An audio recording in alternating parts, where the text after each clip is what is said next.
Bismillahirrahmanirrahim. Bab selanjutnya yang akan kalian pelajari adalah bab vektor. Sebelumnya, saya mau tanya dulu. Saat kalian berangkat sekolah, lintasan yang kalian lewati sampai ke sekolah itu berupa garis lurus atau bukan?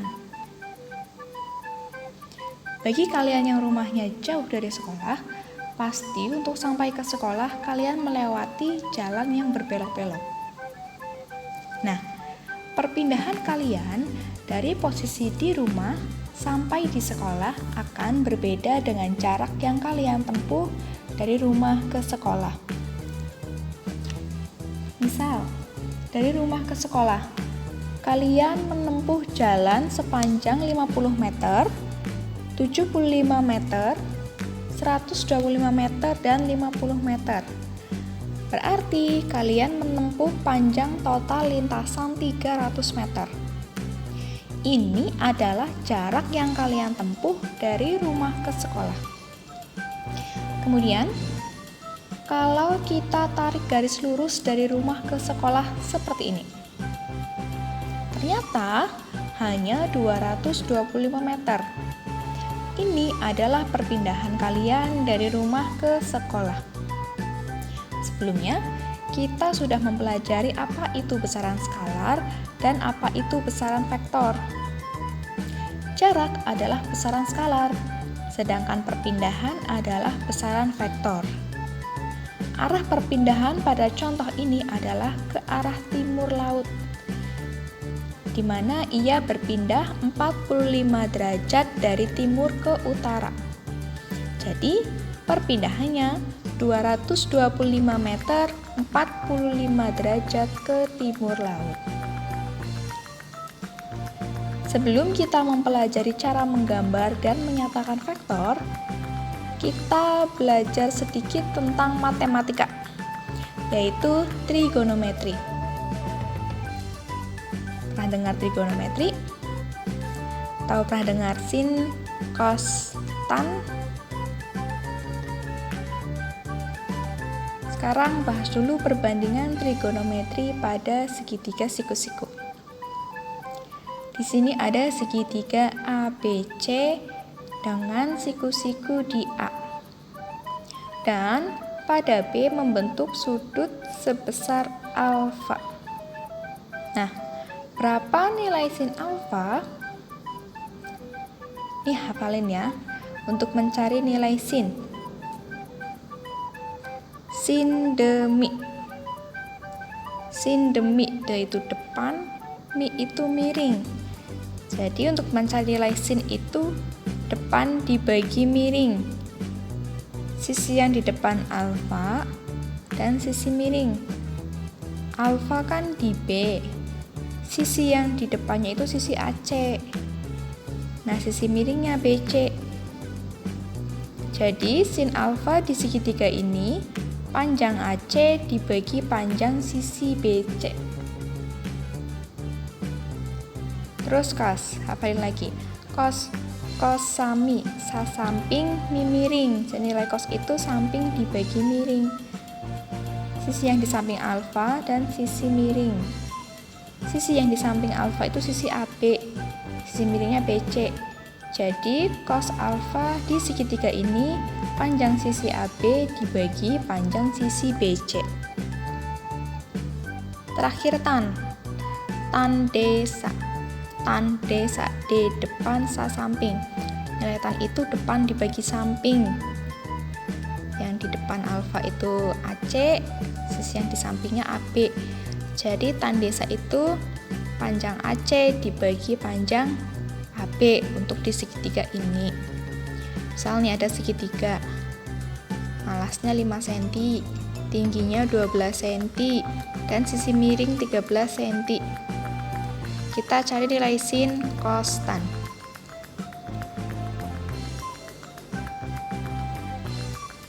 Sin kan sin demi ya, depan per miring. Depan alfa berapa? Yap, 12 ya. Terus sisi miringnya 13. Jadi sin alfa 12 per 13. Cos sami, samping per miring. Sampingnya alfa 5 cm, sisi miring 13. Jadi cos alfa 5/13. Sekarang tan desak depan per samping. Depannya 12 cm, sampingnya 5 cm. Jadi untuk tan alfa 12/5. Nah, misal saya kasih sudut peta di sini. Coba berapa nilai cos peta? Ingat ya, cos sami.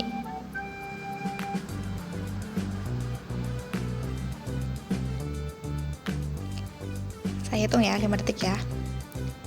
Coba cari cos peta. 1, 2, 3, 4, 5. Oke, berapa cos peta? Ya, ada yang benar, cos beta itu 12/13. Kan samping beta kan 12 cm. Kan sisi miringnya 13 cm. Jadi cos beta itu 12/13. Itu tadi dasarnya ya, itu perbandingan trigonometri di segitiga siku-siku. Sekarang nilai perbandingan trigonometri untuk sudut istimewa. Jadi ini adalah sudut yang nilai sin kostannya mudah untuk dihafal. Ada 0 derajat, 30 derajat, 45 derajat, 60 derajat, dan 90 derajat.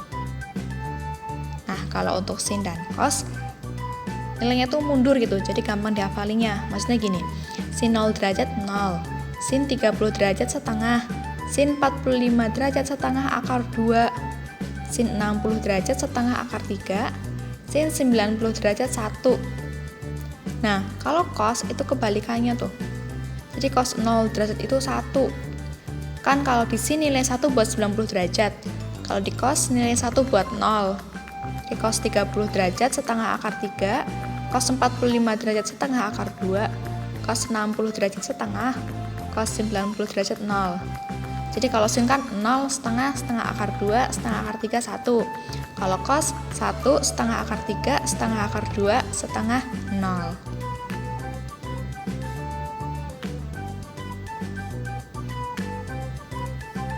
Terus kalau tan gimana? Tan itu hasil bagi sin sama cos. Jadi tan itu sin per cos.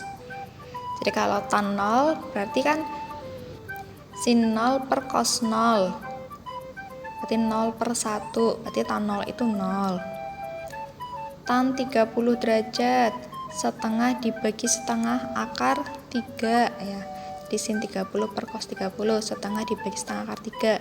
Jadi tan 30 sepertiga akar 3. Tan 45 derajat 1. Dari setengah akar 2 dibagi setengah akar 2. Tan 60 derajat akar 3. Dari setengah akar 3 dibagi setengah. Nah, kalau tan 90 derajat itu tidak terdefinisi. Karena tan 90 berarti kan sin 90 per cos 90. Itu kan 1/0. Nggak bisa dihitung kan kalau bilangan dibagi 0. Nah, jadi nilai tan 90 derajat itu tidak terdefinisi. Oke, ini adalah nilai-nilai sin cos tan yang harus kalian hafal. Terus di sini kan ada bagian yang kosong ya, antara 30 dan 40 sama 45 dan 60. Ini saya tambahkan 2 sudut lagi yang sering muncul di fisika, yaitu sudut 37 derajat dan 53 derajat. Sin 37 derajat itu 3/5 atau 0,6. Sin 53 derajat itu 4/5 atau 0,8. Nah, kalau cos tinggal ditukar.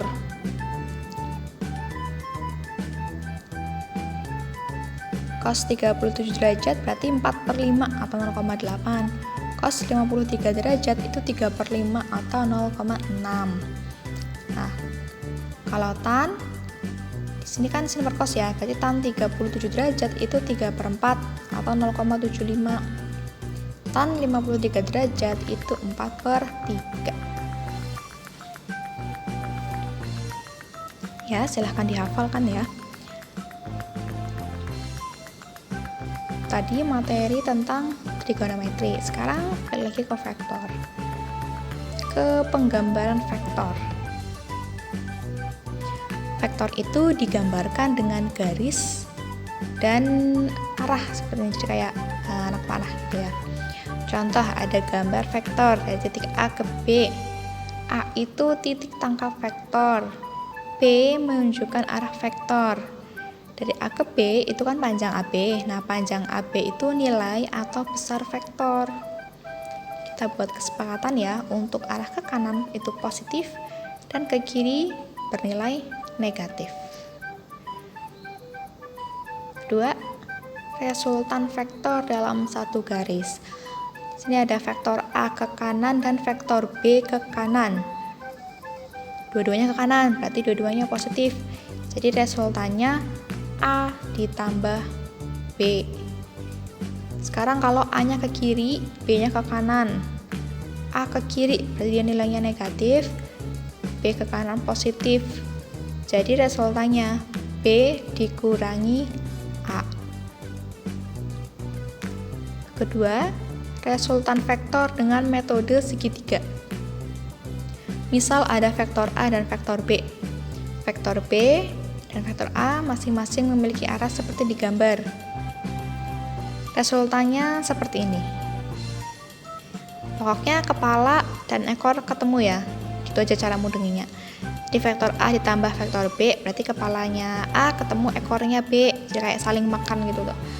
Resultannya itu dari ekor A ke kepala B. Ketiga, metode poligon. Misal ada vektor A, B, dan C seperti pada gambar. Untuk menentukan resultannya, kan kepala ketemu ekor ya. Resultannya itu ekor A ke kepala C.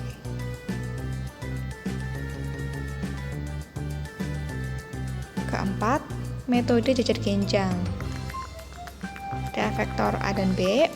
Kita tarik garis seperti ini membentuk jajar genjang. Nah, resultannya adalah dari pertemuan ekor A dan B ke pertemuan garis yang dibentuk. Resultannya seperti ini.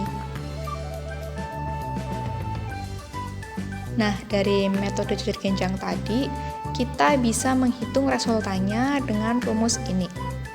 Jadi, misal kita mau menghitung resultan dari dua buah gaya yang membentuk sudut apit alfa. Jadi ada gaya F1 dan gaya F2 membentuk sudut apit alfa.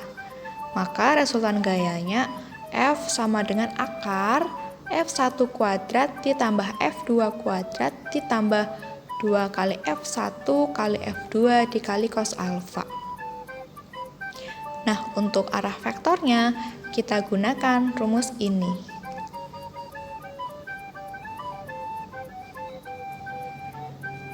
Bahasan terakhir di video ini adalah penguraian dan komponen vektor.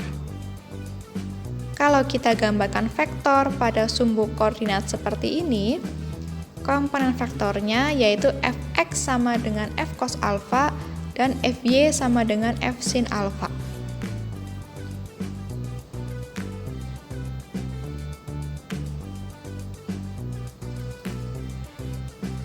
Kenapa yang fx pakai cos? Karena sudut apit alfa ada di antara f dan fx. Jadi fx itu pakai cos. Gini ngapalinnya.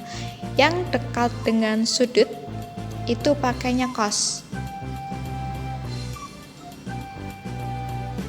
Kan kalau rumahnya jauh dari sekolah, biar deket sama sekolah kan harus ngekos kan, nah gitu. Jadi kalau deket sama sudut itu pakai cos. Gitu ya. Kan kalau antara FY dan F kan tidak ada info sudut apitnya kan. Kalau nggak ada sudutnya, nggak deket sama sudut apit yang diketahui, itu pakainya sin. Oke, jadi kalau dekat dengan sudut apit ya, yang mengapit gitu, itu pakai cos. Kalau enggak berarti pakainya sin. Itu tadi untuk komponen vektor. Nah, berapa besar vektornya? Besar vektornya dapat ditentukan dengan persamaan F sama dengan akar sigma fx kuadrat ditambah sigma fy kuadrat. Nanti saat tatap muka kita akan bahas langsung tentang contoh soal dari vektor pada sumbu koordinat. Kemudian untuk arahnya atau alfa, dengan persamaan tan alfa sama dengan sigma FY per sigma Fx. Jadi untuk menentukan alfanya menggunakan arkes ya, arkes tan sigma FY per sigma Fx.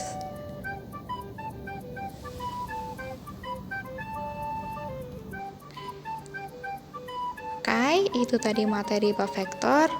Untuk contoh soal akan kita bahas langsung saat tatap muka. Video ini hanya berisi materi. Kalau ada pertanyaan, tanyakan saat tatap muka. Jangan lupa dibuat catatan saat menyimak video ini. Tetap semangat belajar fisikanya. Terima kasih.